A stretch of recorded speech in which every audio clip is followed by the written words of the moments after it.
पंक्तियां हैं, इसीलिए तू बोलने की हिमाकत में करूंगी। तू न रुका है कभी, तू न थमा है कभी, तू न मुड़ा है कभी, की शपथ की शपथ की शपथ, अग्निपथ अग्निपथ अग्निपथ।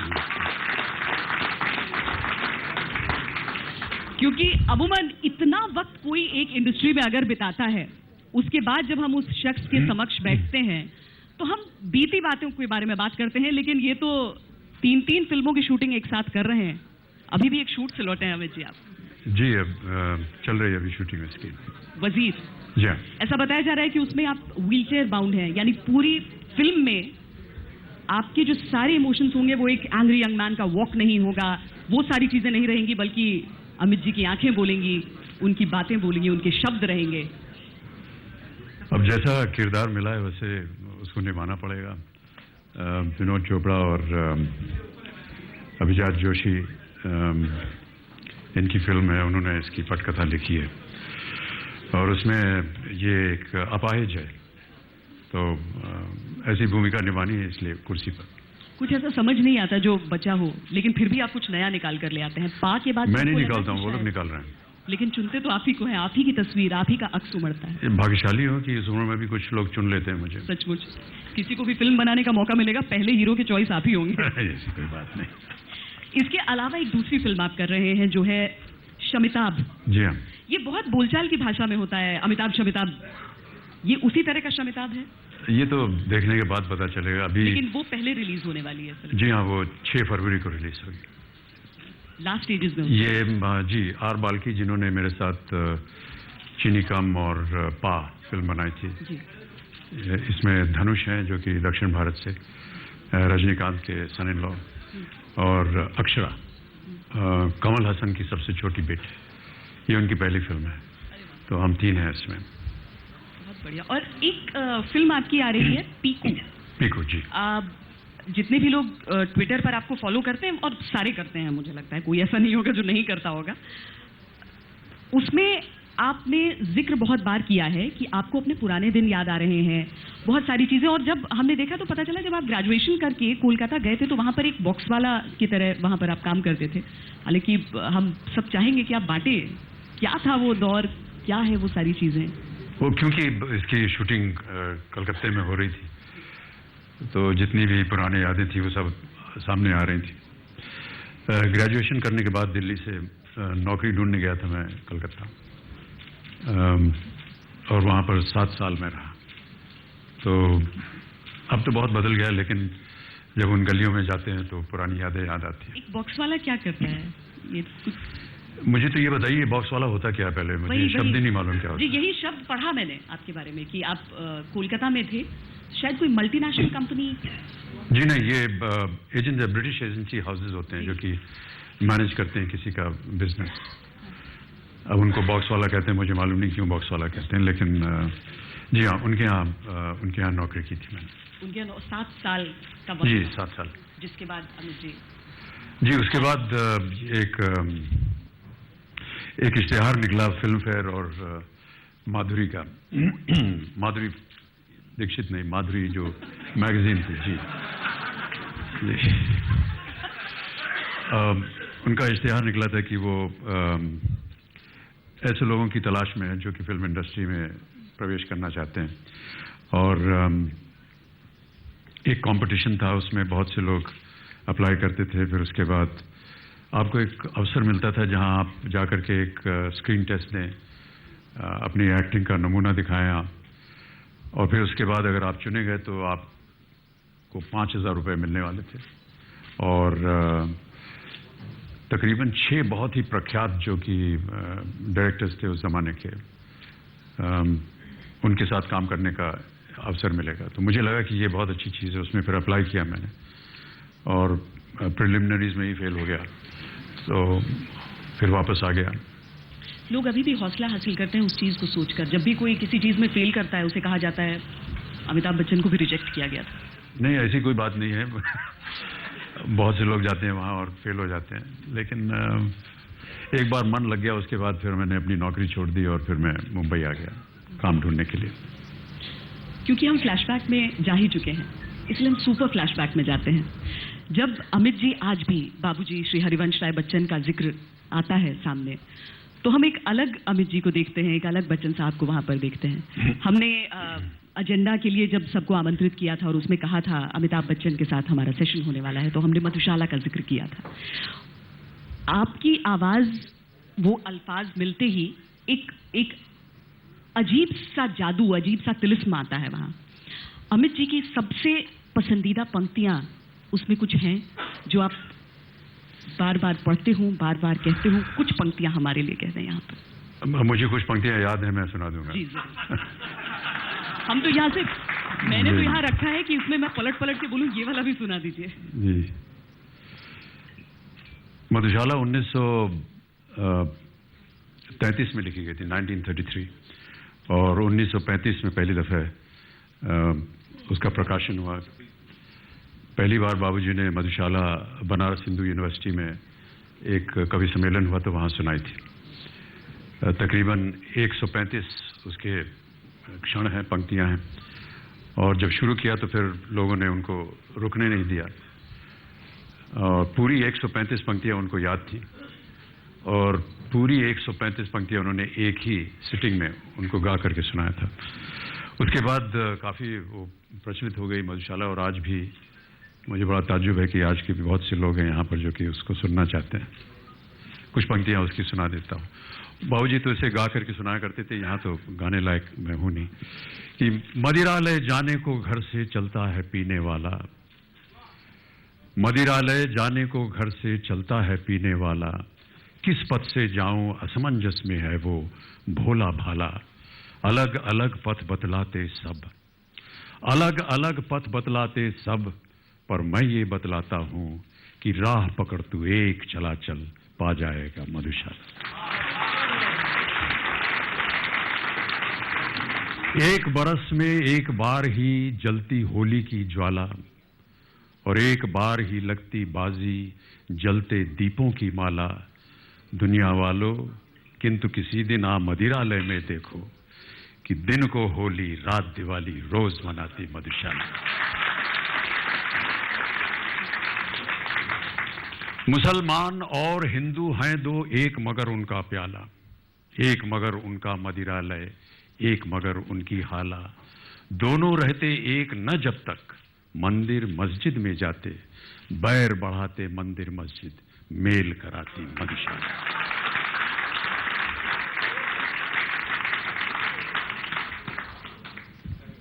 बाबूजी ने कभी मदिरा पान नहीं किया, तो बहुत से लोग आश्चर्य होते थे कि आप शराब पीते नहीं तो मधुशाला कैसे लिख दिया आपने। और काफी इसका विरोध भी हुआ उस जमाने में।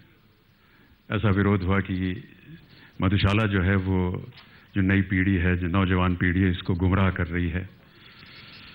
और बात होते होते ये गांधी जी तक भी पहुंच गई, महात्मा गांधी जी के साथ। तो गांधी जी ने बाबूजी को बुलाया और कहा, पढ़ो क्या लिखा है तुमने। तो उन्होंने पढ़ के सुना। उन्होंने कहा इसमें तो कोई खराबी नहीं है। तो बच गए बाबूजी, उन्होंने कहा। लेकिन ये बात उनको कई बार आती रहती थी कि आप पीते नहीं हैं तो कैसे लिखते हैं आप। तो बाबूजी ने अपने एक संस्करण में परिशिष्ट में लिखा है उन्होंने कि अचानक उनको याद आया कि वो कायस्तों के कुल में पैदा हुए थे। कायस्त जात होती है, पता नहीं आप में से कोई हम यहाँ पर। अच्छा,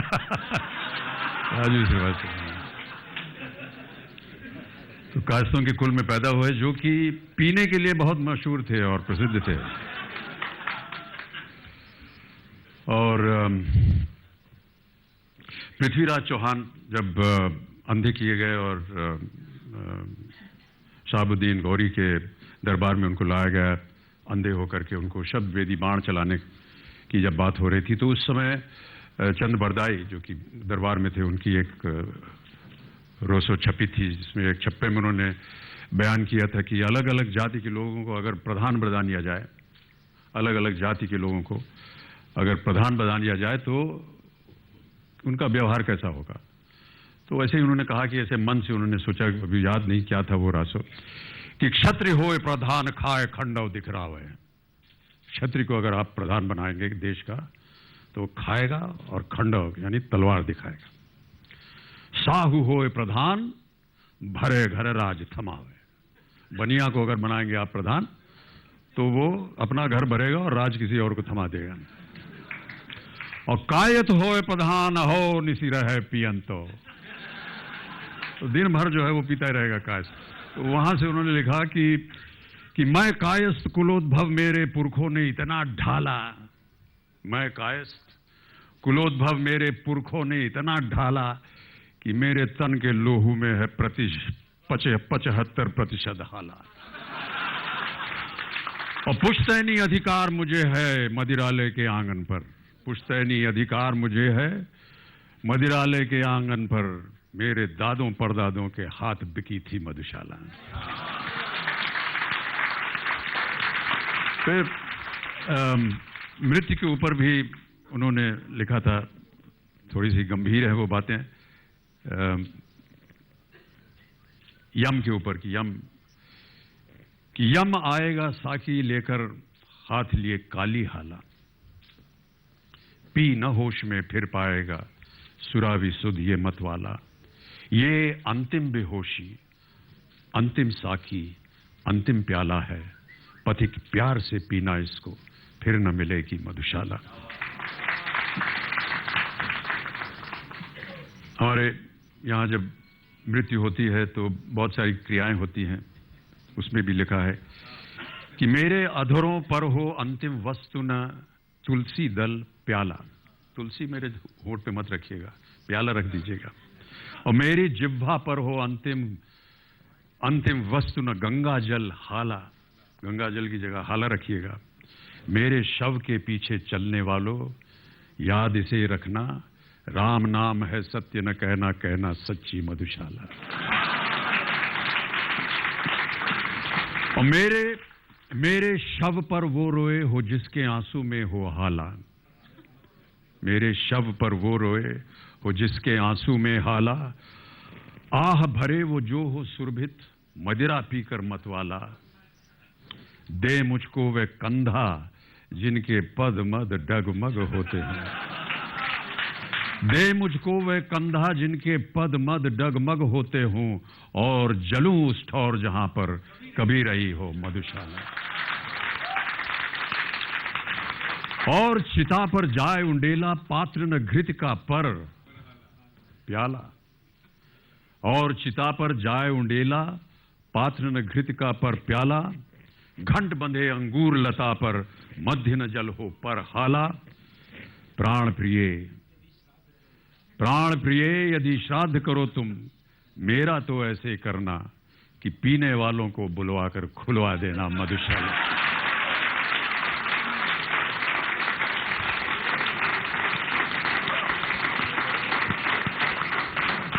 ये बहुत ही रेवोल्यूशनरी थॉट था उस जमाने में। नहीं तो गुनगुना नहीं पाएंगे सर। मैंने सुन रखा है, स्वयं नहीं गाता औरों को बता देता मधुशाला। दरअसल मुझे भी, लेकिन कुछ अंश आपको देखकर भी भूल सकते हैं लोग, लेकिन सब जो यहाँ पर आपको जुबानी सुना रहे हैं कि मधुशाला याद है, लेकिन अमिताभ बच्चन के सामने जब उन पंक्तियों को सुनते हैं तब उसका एहसास दोगुना हो जाता है। दरअसल बात यही है, यही बात है।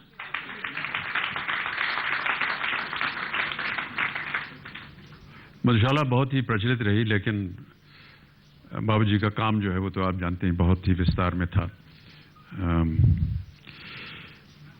पढ़ाते थे इंग्लिश लिटरेचर इलाहाबाद यूनिवर्सिटी में, और लिखते थे हिंदी में कविता। और पीएचडी भी उन्होंने किया था कैम्ब्रिज से 1952-54 में। शायद वो पहले भारतीय थे जिन्होंने इंग्लिश लिटरेचर में कैम्ब्रिज से पीएचडी की थी। W.B. येट्स जो कि आयरिश बहुत ही प्रख्यात कवि हैं, उनके ऊपर W.B. येट्स एंड ओकल्टिज्म। येट्स ओकल्ट में बहुत मान्यता रखते थे, उसके ऊपर उन्होंने शोध किया था। और जब भी वो 2 साल में उन्होंने वो पीएचडी की, जबकि हालांकि 4 साल लगते हैं। और पीएचडी करते समय भी उन्होंने तकरीबन 200 कविताएं लिखी वहाँ पर। एक पूरी डायरी लिखी उन्होंने अपनी, जो कि उनकी आत्मकथा की एक हिस्सा बन गया है। 4 वॉल्यूम्स में उनकी आत्मकथा है। तो बहुत ही लेखन किया हुआ है उन्होंने। और हमारा समय उनके साथ बहुत कम गुजरा। ये अब बहुत दुख की बात होती है कि थोड़ा समय और मिलता है उनके साथ, उनके मन को समझने के लिए, उनकी बातों को समझने के लिए। बहुत सी ऐसी बातें थीं जो कि अब जब पढ़ता हूँ तो सब याद आती हैं। बहुत सी ऐसी कविताएं हैं जो कि जिनका जो स्रोत है वो कहीं ना कहीं हमारे जीवन से लगा हुआ है। आजकल हम देखते हैं बहुत सब भाग दौड़ की जिंदगी लगी रहती है, सब लोग भाग दौड़ में इधर से उधर भाग रहे हैं। उसके ऊपर भी एक कविता थी कि जीवन की आपाधापी में कब वक्त मिला कुछ देर कहीं पर बैठ कभी ये सोच सकूं कि जो किया कहा माना उसमें क्या बुरा भला।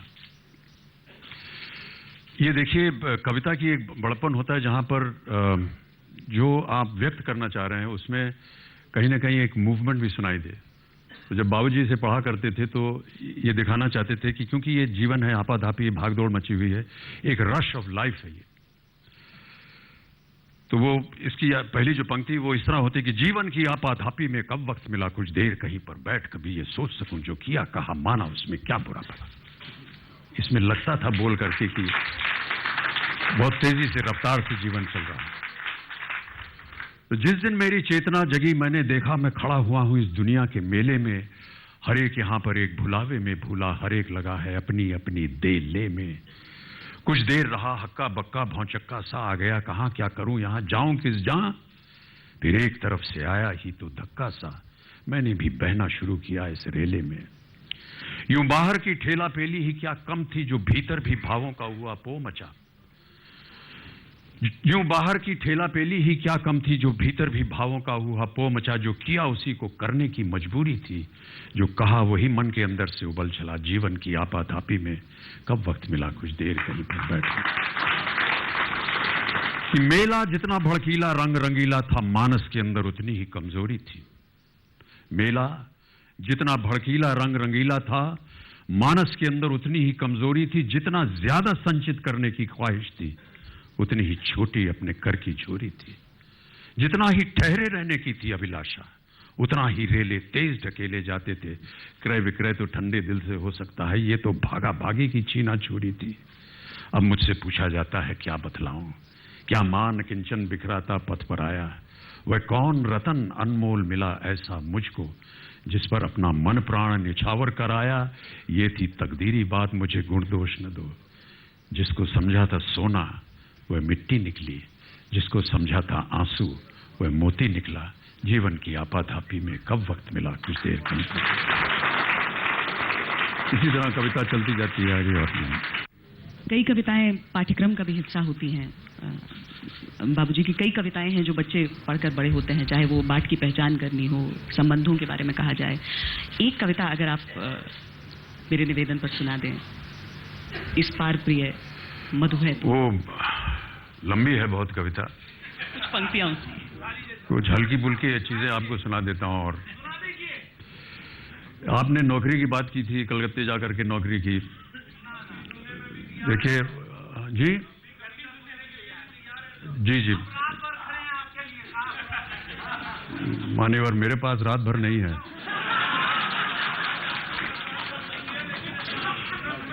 तो जब हमारे ज़माने में, मैं 1958 की बात कर रहा हूँ, घर में ऐसा वातावरण होता था कि अब लड़का स्कूलिंग हो गई, अब स्कूल के बाद कहाँ जाना चाहिए। तो हमेशा ही रहता था कि ग्रेजुएट एक बहुत बड़ी चीज़ होती थी, ग्रेजुएट हो जाओ यार। आजकल के नौजवान तो 5-6 साल की उम्र से बता देते हैं कि उनको क्या करना है। और यहाँ पर सब बहुत ही विख्यात और शानदार क्रिकेट के महारथी बैठे हुए हैं। इनको और कहीं ना कहीं इनके मन में आया होगा कि हम जाकर के क्रिकेट खेलेंगे, और बहुत पहले से तैयारी कर ली।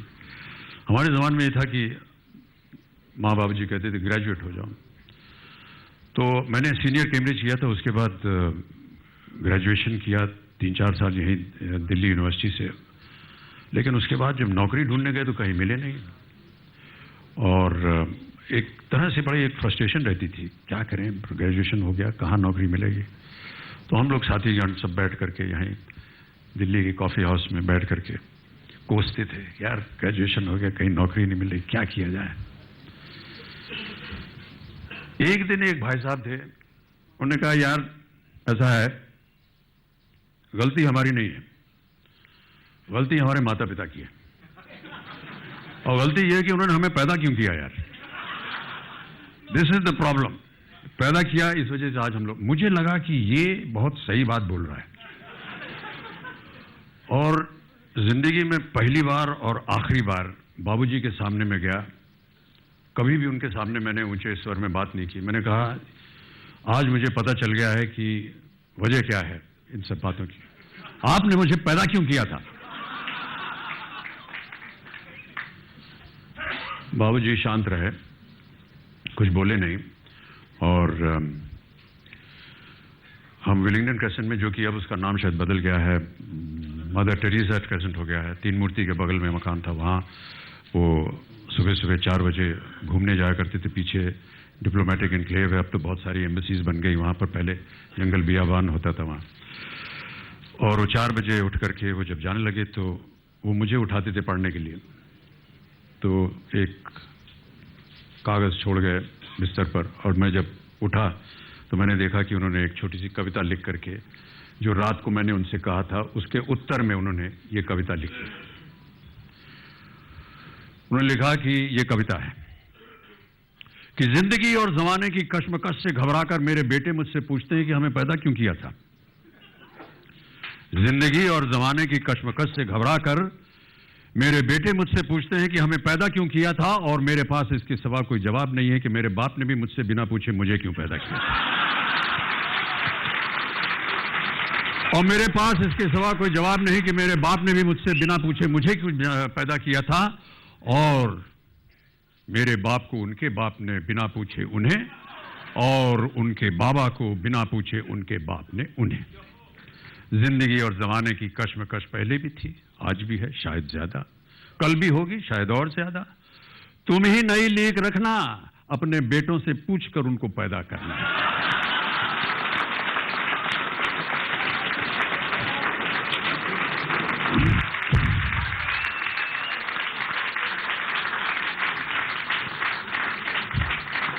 अमित जी, आप खुद उस ओर इस पूरी चर्चा को मोड़ कर ले गए हैं, पुरखों तक चले गए हैं, बाप बेटे के रिश्तों पर चले गए हैं। तो आपके बाबूजी के साथ आपका रिश्ता और अभिषेक के साथ आपका रिश्ता, बाप बेटे के ये 2 रिश्ते कितने अलग हैं? बाबूजी के साथ थोड़ा सा ठहराव था, भय भी था, क्योंकि वो निरंतर अपने कमरे में बैठ के लिखा करते थे, बहुत स्ट्रिक्ट डिसिप्लिनेरियन थे, और ज़्यादा उनसे बातचीत नहीं होती थी। लेकिन जब थोड़ा बड़ा हुआ तब थोड़ी बहुत उनके साथ मुलाकात होने लगी। बहुत सी ऐसे वाक़ये थे उनके साथ जो हमने साथ में बिताए, बहुत सी गुण उनके थे जो स्कूल में जब मैं पढ़ता था, मैं शेरवुड कॉलेज में था जो कि नैनीताल में है, बोर्डिंग में, वहाँ जो एनुअल ड्रामा होता था उसमें मैं भाग लेता था। 1 साल में भाग लिया तो मुझे बेस्ट एक्टर का उसमें पुरस्कार मिला, और अगले साल फिर उसमें मैं जो प्ले करने वाला था उसमें भी ऐसी उम्मीद थी कि मुझे फिर से बेस्ट एक्टर अवार्ड मिलेगा। लेकिन उसके 2 दिन पहले मुझे मीजल्स हो गया और भाग लेने से मुझे इनकार कर देगा। मैं 14 वर्ष की उम्र है, उस समय आप समझ सकते हैं कि बहुत ही बुरा लगता है। तो मैं वहाँ स्कूल के ही अस्पताल में था, और हम लोग माता पिता को बुलाते थे, फाउंडर्स डे होता था, माता पिता सब दिल्ली से आते थे, देखते थे हमारा कार्यक्रम, तो वो आकर के हमारे साथ हॉस्पिटल में बैठे, और उस दौरान बैठे जबकि मैं सुन सकता था कि नीचे प्ले जो है वो हो रहा है जिसमें मुझे भाग लेना था, और वो 3-4 घंटे वो मेरे से बस बात ही करते रहे, मन मेरा उधर न लगे। उस समय उन्होंने बहुत ही गुण की बात बताई कि देखो, मन का हो तो अच्छा, ना हो तो ज्यादा अच्छा। और ये मेरी समझ में नहीं आता था कि मन का ना हो तो ज्यादा अच्छा कैसे हो सकता है। तो उन्होंने कहा जो मन का ना हो इसका मतलब वो ऊपर वाले के मन का हो रहा है, और वो तुम्हारे लिए कभी बुरा नहीं चाहेगा, इसलिए अच्छा हो रहा है।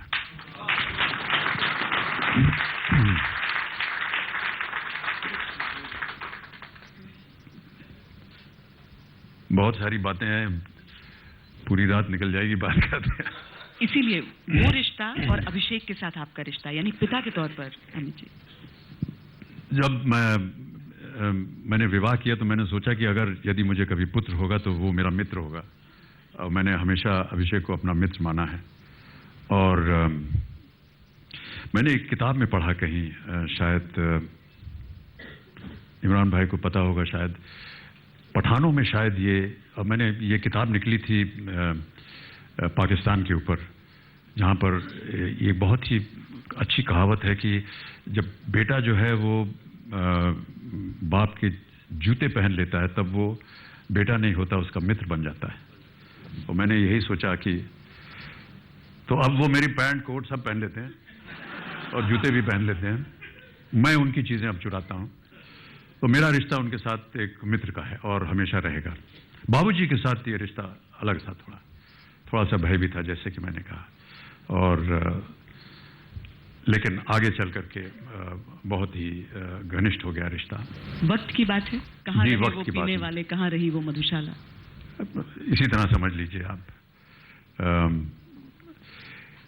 क्योंकि बाबूजी यहाँ सरकार में नौकरी करते थे तो घर वर चलाने के लिए कभी कभी जो साधन थे वो पूरे नहीं हो पाते थे, तो रात बिरात वो कभी सम्मेलनों में जाया करते थे और वहाँ से 500-1000 रुपए कमा करके वो आते थे रात के 3